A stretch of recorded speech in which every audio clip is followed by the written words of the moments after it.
mesdemoiselles, messieurs, bienvenue à Metro News. Voici les principaux titres qui seront développés aujourd'hui.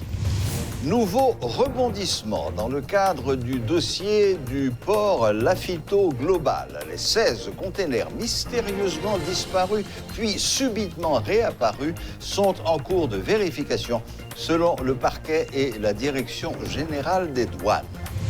L'ancien Premier ministre Evans Paul estime que l'autoproclamation d'une personnalité président de la République sera inconstitutionnelle. Selon lui, Haïti a fait le choix il y a longtemps de s'engager sur la voie de la démocratie.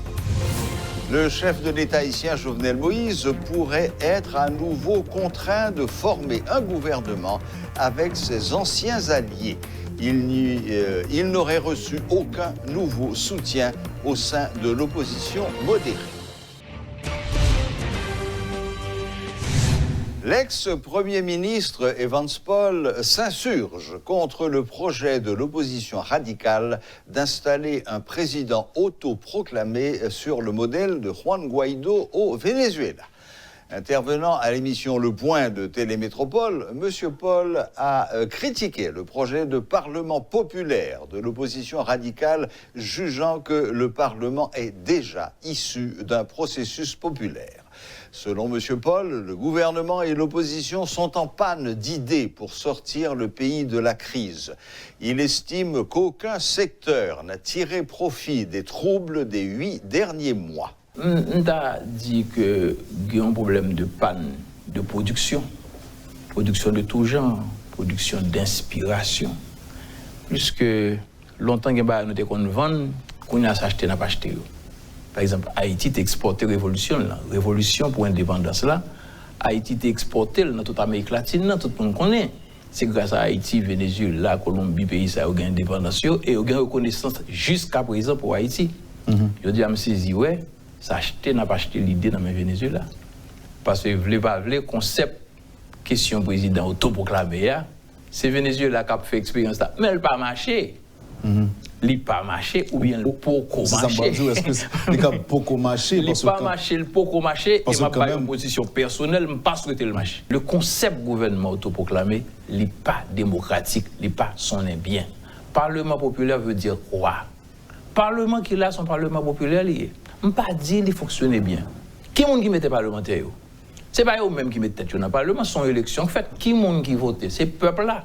Ou qu'a dit le peuple a mal voté, candidat n'est pas bon, performance parlementaire n'est pas bon. Mais le mécanisme constitutionnel, toute voie démocratique qui fait là, c'est le peuple-là, c'est non élection, quel que soit non ou pas élection, épithète ou pas élection, son élection, le peuple a participé, même si participation n'est pas énorme, il est clair que le Parlement et Parlement qu'il a, ils ont une légitimité populaire. Maintenant, quand on parle d'un Parlement populaire, la première question, comment on va le choisir, mon yo? Sur quelle base qu'on va, est-ce qu'on va le sélectionner? Qui on va le faire? Parce que tout le monde qui est dans le pouvoir, que le pouvoir législatif, ou bien là comme président, il est là par délégation de la volonté du peuple. Même si on critique les mécanismes, mais c'est ça le système démocratique. Et l'autre monde, c'est au nom de délégation qui gagne un mandat, qui gagne attribution pour nommer ministre, qui fait là tout. Tout le monde qui a géré l'État, il n'y a pas agi par délégation que le peuple là-bas à travers un système qui est la démocratie et dont force li chita sous organisation élection. Le pays tarde à se doter d'un nouveau gouvernement. Le président Jovenel Moïse n'a pas reçu de nouveaux supports au sein des 8 formations politiques de l'opposition modérée lors des négociations autour donc de la formation du prochain gouvernement. Pour faire le point sur cette question, nous avons avec nous un des dirigeants de la fusion des sociodémocrates, M. Alix Richard. Bonsoir, M. Richard. Bonsoir, M. Klein, et merci de m'avoir dans votre émission. C'est à nous de vous remercier et de nous accorder un peu de votre temps. Alors, comment se sont passées ces négociations et comment interprétez-vous le fait qu'aucun des 8 partis de l'opposition dite modérée n'ait suivi le président? Bon, comment se sont passées ces négociations? Bon, c'est un petit peu long parce que ça a duré plusieurs jours. C'est le président de la République qui nous avait sollicité et au cours des discussions, il nous avait demandé de lui faire une proposition sur la meilleure façon de sortir de cette crise. Donc nous-mêmes, nous avons travaillé, les 8 partis politiques, nous avons travaillé ensemble et nous avons préparé une marche à suivre que nous avons soumise au président et à son équipe. Bon, malheureusement, il n'a pas poursuivi la négociation avec nous et c'est seulement après avoir désigné son Premier ministre qu'il nous a appelés pour entamer des discussions. Bien entendu, étant toujours des gens qui croient que le dialogue est le mode privilégié de résolution des conflits, nous avons accepté quand même de parler au président de la République pour lui dire que sa manière de procéder, d'après nous, n'était pas la bonne. Parce que, à notre avis, ce qu'il s'agit de faire là maintenant, ce n'est pas tellement l'urgence, ce n'est pas tellement un gouvernement, mais trouver un mécanisme, un moyen pour sortir durablement de la crise politique.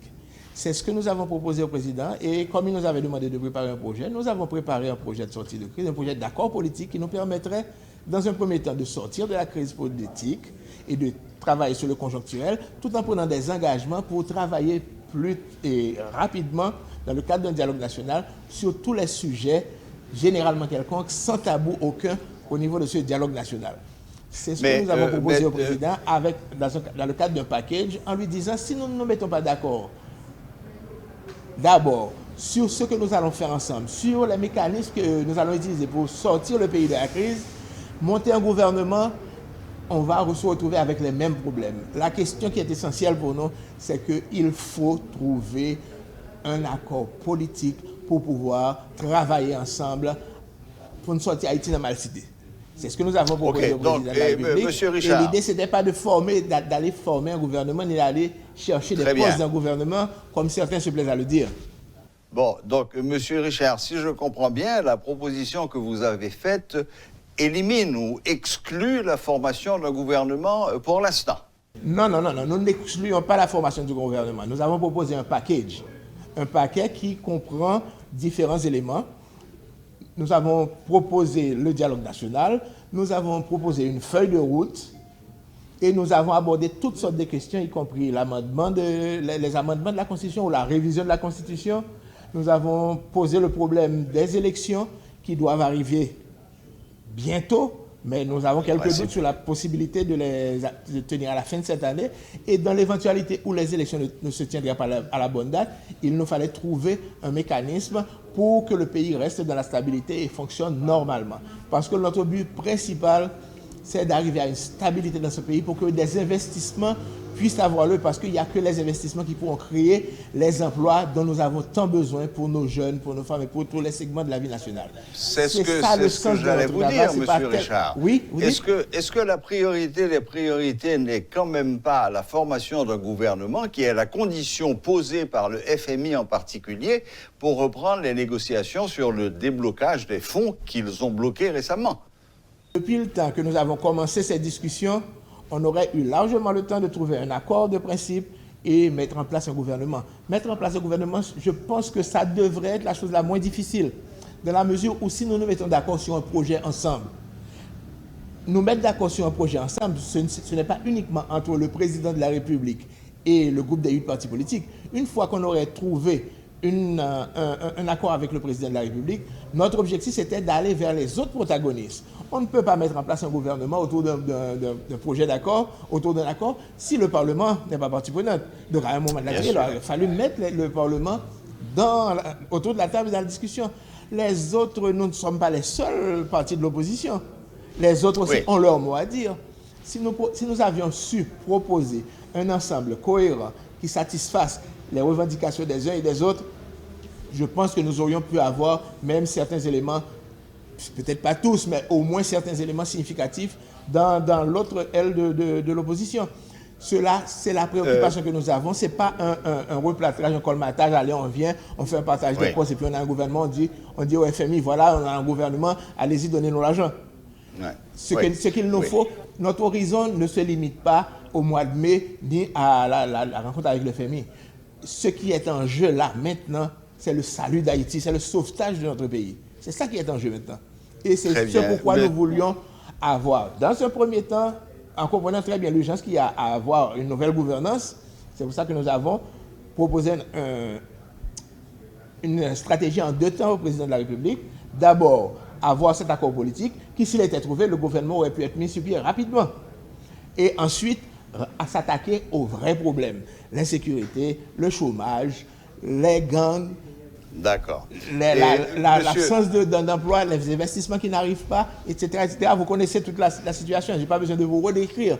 Vous voyez, nous avons passé cette dernière année, bon, je peux remonter plus loin, mais je parle de l'équipe gouvernementale qui est et de la mouvance Tête Calée qui est au pouvoir depuis 7 ans. Si les choses marchaient très bien, nous n'en serions pas là aujourd'hui à nous poser cette question. Tout continuerait à aller pour le mieux, les élections auraient lieu à temps et il y aurait eu une alternance au pouvoir tout à fait naturellement. Mais il se trouve que ce n'est pas la situation, nous sommes en crise. Rapidement, 2 dernières questions, mais rapidement parce que le temps passe. Que pensez-vous de ce projet de nomination ou de désignation d'un président autoproclamé par un Parlement populaire qui serait lui-même autoproclamé? Bon, et j'ai vaguement entendu parler de ce projet, j'ai plus entendu des réactions négatives sur cette proposition. Je ne connais pas la proposition en tant que telle. Mais je pense que là, il y a un phénomène que les Américains appelleraient de copycat. On voit ce qui se passe au Venezuela et on essaie de faire la même chose en espérant que les Américains apporteront le même soutien. Je crois que c'est un petit peu tiré par les cheveux. La situation au Venezuela, à la fusion, le vendredi dernier, nous avons eu avec une Vénézuélienne une conférence sur la problématique au Venezuela qui est bien plus complexe que ça. Et quand le président Guaido se déclare président, il a fait ça sur la base de textes constitutionnels chez lui. Ça n'a rien à voir avec ce que nous vivons ici. Ce que nous vivons ici, c'est ou bien on est dans le d'accord sur cette question. Ou bien on est dans le déchoucage, très rapidement, que pensez-vous de la déclaration du président de la Chambre des députés, Garibaldo, qui annonce que la Chambre des députés va prendre les affaires en main? Bon, alors là, il faudrait qu'il m'explique ce qu'il veut dire par prendre les choses en main. Prendre les choses en main, s'il pense pouvoir porter le président et les autres acteurs et les autres protagonistes de la crise à se mettre autour d'une table pour trouver une solution, je me dis vivement qu'il mette sa promesse en application. Mais comme je ne sais pas ce qu'il entend par là, je ne veux pas trop m'aventurer à commenter, mais tous ceux qui veulent discuter, dialoguer, parler pour trouver une solution, pour rentrer dans la stabilité, pour attirer les investissements, créer des emplois et sortir Haïti de la misère et nous mettre sur la voie du développement, nous sommes disposés à dialoguer encore. Exactement. Eh bien, merci infiniment, Monsieur Alix Richard, de nous avoir accordé un peu de votre temps. Je rappelle que vous êtes un des dirigeants du parti La Fusion des Sociaux-démocrates. Merci et bonne fin de soirée. Merci à vous et merci de m'avoir eu. Au revoir. 13 présumés bandits ont été arrêtés après la mort du chef de gang Tigé dans le cadre d'une opération menée par la PNH. C'est ce qu'a annoncé le porte-parole adjoint de l'institution policière. Selon Gary Desrosiers, des instructions claires ont été passées par le directeur général de la police en vue de mettre la main au collet des bandits qui sèment le trouble dans le pays. L'inspecteur Desrosiers en a profité pour lancer un appel à la collaboration à la population. Et n'a dit après justement opération et côté que malheureusement chef de gang ça a perdu la ville suite à échange de tirs avec la police en parlant de Tigé, DCPJ a continué l'opération. Il y a plusieurs personnes qui sont arrêtés. Il y a 4 autres qui sont arrêtés au niveau Savane Pistache. Côté que c'est Brie et soit qui était dans l'opération ça. Gagné tout matin en tout, direction départementale Grand-Ostlan, il y a 5 présumés bandits que les arrêtés et poutés par le CPJ. Il y a 2 et qui arrêté au niveau Cornéon, et c'est avec collaboration justement population Cornéon et autorité Saint-Domingue et appui et support commissariat Croix-des-Bouquets. Gagné tout yon qui arrêté dans Croix-des-Bouquets, c'est Ti Junior ainsi connu qui lui-même fait partie du réseau TIG qui a dirigé. Gagné tout yon qui arrêté au niveau commissariat Gograve. Alors, dans la prochaine conférence, nous avons en mesure pour nous donner plus de détails concernant l'opération ça qui a continué dans le cadre pour que nous soyons capables de libérer la population de l'ensemble des gangs. En total, après justement la Mortigéa, il y a 13 personnes qui ont arrêté. Et DGPNH, là, commandant chef là, il passe instruction pour que nous soyons capables, quel que soit côté que M. Sao caché, pour la police arriver à joindre. Et nous avons demandé à la population en collaboration dans ce sens. Mais comme en collaboration, il est simple. Ou habiter dans une zone, il y a des visas qu'on n'est pas habitué. Et il y a des activités qu'on fait là-dedans. On est informé la police. Là, l'important pour nous-mêmes, au niveau de la police, nous avons d'abord vérifié. Et puis, pour faire contrôle d'identité, pour que nous arrivions justement à épingler les gens. Parce que après justement, l'opération que des CPJ mènent, et gang yo gaillé, yo papillé. Parce que nous sommes sous pression et nous continuons justement à pression ça de manière pour que nous soyons capables de libérer la zone ça et tout l'autre côté. Et pendant que nous parlons là, la police encore sur place et des CPJ équipés dans la zone ça. 6 individus appartenant à un réseau de faussaires ont été arrêtés par la direction centrale de la police judiciaire à travers le Bureau des affaires financières et économiques lors d'une opération qui a débuté depuis le 26 avril. Lors d'une conférence conjointe donnée ce mardi, le commissaire du gouvernement et le porte-parole adjoint de la PNH ont fait savoir que de faux documents de toutes sortes et des matériels ont été saisis. Selon Paul Héronce-Villard et Gary Desrosiers, l'enquête continue afin de démanteler complètement ce réseau. Alors que des opérations policières sont menées pour arrêter des bandits, d'autres se sont soldées par l'arrestation de faussaires. Un gang d'escrocs spécialisé en faux en écriture et usage de faux a été découvert par la PNH. 6 individus ont donc été appréhendés par la DCPJ. Monsieur Sao, ça a fait. Yo allé dans des entreprises, d'abord il y a un format, et puis yo fait des chèques pour que vous viennent acheter. Gagner de chèques l'État, non mais au côté que vous travaillez, surtout monde qui pensionnaire dans l'État. Et gagner justement que des CPJ arrêté, qui c'est les mêmes qui comptent bail monsieur chèque. Et puis yo monté sur ordinateur, yo changé montant chèque là, et puis yo l'acheter antique. Un réseau actif constitué de plusieurs membres avec divers modes opératoires. Conséquence, de nombreuses entreprises de la place ont été victimes. Elles ont non seulement perdu de fortes sommes d'argent, mais aussi des articles de toutes sortes. Et lors de ces différentes interventions, la police a procédé à la saisie de divers matériels. À savoir 31 ventilateurs, 3 TV et flat screen, 3 cabanes, et 19 batteries inverteurs que nous récupérons qui est acheté dans la ville Canès. Gain tout, nous saisissons 2 ordinateurs. Et côté que ordinateur ça c'est ordinateur de travail nèg, c'est là-dedans justement vous fait tout ça vous fait pour capable changer, ça vous changer. Gain tout 2 imprimantes, gain un appareil classification que la police lui-même saisit. Et ce n'est pas tout. La police a également saisi de faux passeports, de faux certificats de fin d'études, de faux extraits d'archives pour ne citer que cela. Touché de la situation, le parquet de Port-au-Prince entend partir en guerre contre tous les faussaires. Et nèg sa yo gon mode opératoire qui bien déterminé. Yo pas prend zam, rale sou moun. Yo pas rale couteau sou moun. Yo pas gouma moun dans la rue, mais yo même yo agi sous chèque yo. Nous voulons lancer un appel fort à toute population, à toute entreprise, pour nous dire pour rester vigilants.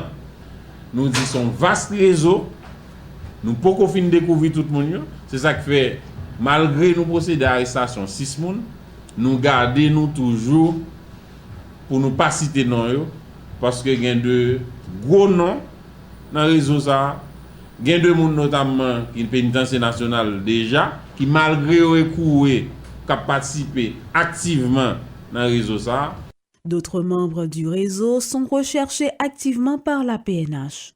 Le parquet de Port-au-Prince et l'institution policière s'engagent à travailler ensemble afin de démanteler totalement ce gang de faussaires. Une peine allant jusqu'à 15 ans de prison est prévue pour tous ceux qui se rendraient coupables d'association de malfaiteurs. Les 16 conteneurs disparus puis subitement réapparus sont à présent en cours de vérification. L'annonce en a été faite par le parquet de Port-au-Prince et la Direction générale des douanes lors d'une visite guidée organisée à l'intention des journalistes au port de Lafito Global ce mardi. Mais le flou persiste autour de ce dossier. Suivez ce reportage d'Éloge Millefort et d'Elsie Dieulassin. De ce qui aurait dû être un exercice normal, les autorités font un événement. Devant le commissaire du gouvernement, directeur général des douanes, des agents de la brigade de lutte contre le trafic de stupéfiants ont mis les chiens renifleurs à contribution pour vérifier les 16 conteneurs dont la disparition au port Lafito avait préoccupé l'État au plus haut point. Il est bruit que, et nous sur le piste, très important, que tu as gagné de conteneurs qui disparaissent, qui t'a gagné de cartouches d'armes de guerre là-dedans. C'était le 24 avril dernier, en conférence de presse à la Direction générale de la douane du port. Et plus inquiet que le commissaire du gouvernement Paul Hérons-Villard concernant ces conteneurs disparus, il n'y avait pas. Jusqu'à ce mardi 7 mai où leur vérification physique a été effectuée, rien ne semble confirmer les assertions précédentes du magistrat. L'expression disparaître là, c'est pas jamais utilisé. Après la thèse de disparition, le premier des parquetiers de la capitale semble se rétracter et parle maintenant de suspicion. Et pour convaincre, Maître Villard préfère se livrer à un débat sémantique avec pour seule excuse son incompétence technique dans le domaine des douanes. Le directeur général douane lui-même, il pour le point de presse pour l'expliquer nous, ça nous besoin de comprendre sur le plan technique. Mais moi-même, comme commissaire du gouvernement qui nous phase d'enquête, ça qui intéresse, c'est procéder à des vérifications. Visiblement mal à l'aise, le commissaire du gouvernement de Port-au-Prince entend toutefois poursuivre son enquête sur ce dossier présumé de contrebande au port Lafito. Paul Hérons-Villard était-il allé trop loin dans sa déclaration sur ces 16 conteneurs? On ne le sait pas. En tout cas, alors qu'il faisait part de sérieuses inquiétudes en ce qui concerne des armes et des munitions qu'ils étaient susceptibles de contenir, environ 2 semaines après être conjointement intervenu dans la presse, le directeur général des douanes, Romel Bell, ne confirme plus les dires du commissaire Villard. Péremptoirement, il se dédouane des allégations de celui-ci. Si il y a un monde qui dit yo te dit te gen et dès que te gen zam, m'pa konn ki moun pas te dit. Le 14 avril dernier, suite à une mission de contrôle et de protection de la Direction générale des douanes, le port Lafito a été fermé provisoirement. À l'origine de cette décision du parquet de Port-au-Prince, pas moins de 16 conteneurs dont certains auraient contenu munitions et armes automatiques qui auraient franchi illégalement les limites de ce port. Mais tandis que le parquet de Port-au-Prince poursuit son enquête, des doutes se font jour en ce qui concerne la thèse de la disparition. Près d'1 mois après, les autorités les ont présentées à la presse ce mardi, sans pouvoir donner des précisions en ce qui concerne où et comment ils ont été retrouvés. Coup de théâtre, fuite en avant, scandale inutile, propriétaires de marchandises et agents douaniers requérant l'anonymat sont unanimes. La boucle est bouclée. Merci de nous rester fidèles et à la prochaine, même heure, même chaîne.